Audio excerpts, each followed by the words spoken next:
Hello and welcome on my second YouTube video, and I'd like to thank DCM of Cheltenham for doing such an excellent job in installing all the adaptations they have to the car, which I'll be showing you in a moment. Starting off, the pull push. Lots of people coming to it for the first time find it difficult to remember what actually happens when you pull or you push. You actually push to brake and pull to accelerate. The way I remember is when you brake heavily, you're pushed forwards. When you accelerate harshly, you're thrown backwards. And the same happens with the pull-push controls. Lots of people, when they start off, try holding it in mid-air. And it can be done, but it's really hard work. Personally, I prefer resting my thumb on the edge of the steering wheel and just squeezing the gas pedal or the gas with my fingers. Then I've got something to keep the hand steady, and we can do it like that. There's a little indicator switch on the top. Flick it to the left for the left indicator. Flick it to the right for the right indicator. The hand controls like this are fairly basic. This one's actually very nicely installed. It goes through the dash and seamlessly goes onto the pedals.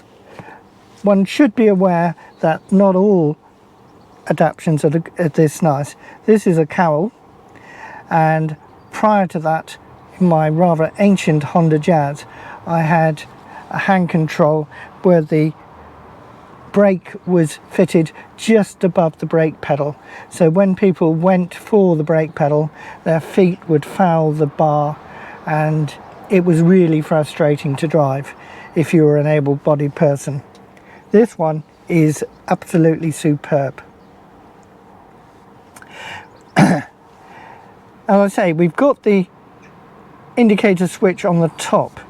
However, personally, I would prefer to use the Lodgesons lollipop.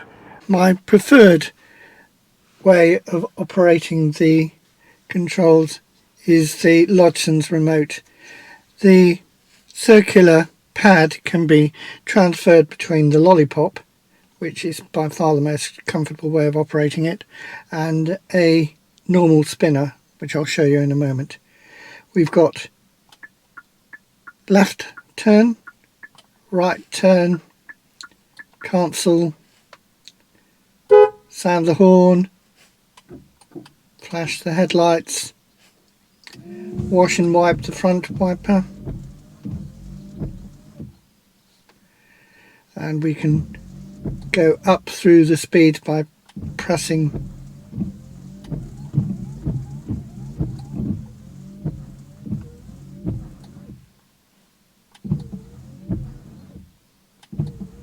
and if we press this one, it just operates the one wipe function. Steering the car using the lollipop, lots of people try and push it around and it's really awkward. What you should do is just try and keep the lollipop vertically straight up, and it will be nice and easy to steer.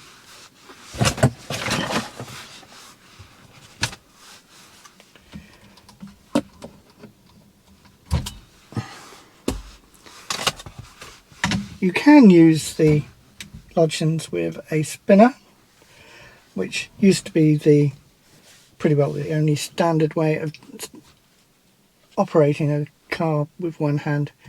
The pad, as I say, can be transferred and put in the little ring there. The problem with this is that as you're driving it, you grip and release the knob, and as you do, almost certainly it just works its way slowly around. You don't actually consciously do it, but you can after a while find the pad totally out of the reach of you, and you're going to be trying to spin it around maybe at very inopportune moments to get the pad back where you want it to. If you're using the lollipop, that isn't going to happen. So by far my preferred way of operating the controls. So if you're on a roundabout and somebody is starting to move towards you, you can flash the lights or sound the horn to make them aware of that they could be about to be impinging upon your space. And until this car, that's all I had to offer my pupils, apart from the left foot accelerator, which we'll come to later. However, I've always thought it'd be a really good idea to have an over ring or an under ring. Whoops, daisy.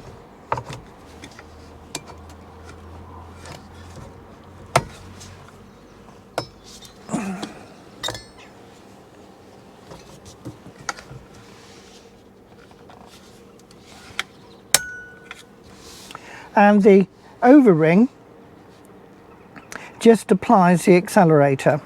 We've got some switches down here. We've got the on switch, and we've got the half power and full power. You want to be using the half power for maneuvering, and you want to be using the full power when you're used to it and you've got plenty of space. It's very, very sensitive, but very, very nice. By using the over ring, your hands can still go for ordinary connections, so we don't have to worry about that. The Lodgesons is quite expensive. We're talking around about probably £1,500. The over ring is even more expensive, but it's very nice and suits some people really well. And if you haven't got a really good strong left arm to steer the wheel with the Lodgesons, then this is another option you should be considering. There is, as I say, the under ring, where you squeeze it towards the steering wheel, and it operates in much the same manner. I've had a go with both, and personally I found the over ring much easier to adapt to, and I'm sure that most of my clients probably would as well. So we'll take it from there. But I think that's pretty well all we've got of the hand controls on the steering wheel.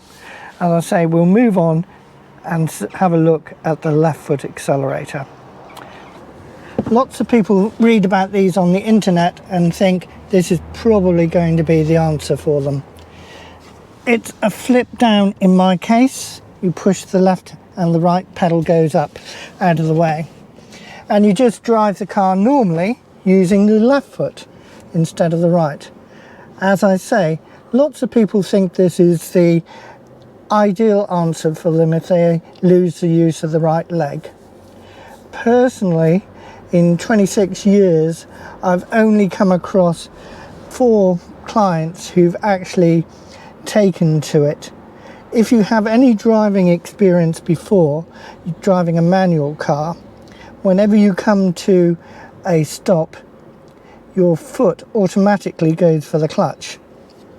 In this case, you're going to be going for the accelerator. And as soon as you push down on the accelerator, it's going to be a great big stomp, and the scenery will start rushing by. Normally, in most cars, you'd get lots of engine noise. However, in this one, you don't. You just get the scenery rushing by. Your brain can be telling you that you should really be taking your foot off that clutch, off the gas pedal, but the instinct of your previous driving career is to keep the clutch all the way down. And no matter how much I'm shouting at you, off the gas, the foot normally stays down. And I only managed to save the day by using the dual brake. It's interesting teaching people with a left foot accelerator. But for some people, it is wonderful. If you've no driving experience before and you've got difficulties with your right leg or no right leg whatsoever, then it is probably the easiest and cheapest option to fit to a car. As I say, you just flip one down and the other one goes up out of the way. So you can have your partner driving the car conventionally and you can come along and just flip the other one down and drive it for yourself. So in some ways it is good, but it has to be approached with a bit of caution and certainly not ventured in without some research and probably a trial run. I've met several people who've had their cars adapted and they phoned me up and said, Peter, I can't get on with this left foot accelerator, can you help me to drive it? And sometimes I can, but it's long, hard work. Generally, I would advise most people to go with the hand controls, either the pull push or the ring. Anyway, thank you for watching the video, and I'll try and produce another for you quite soon. Many thanks.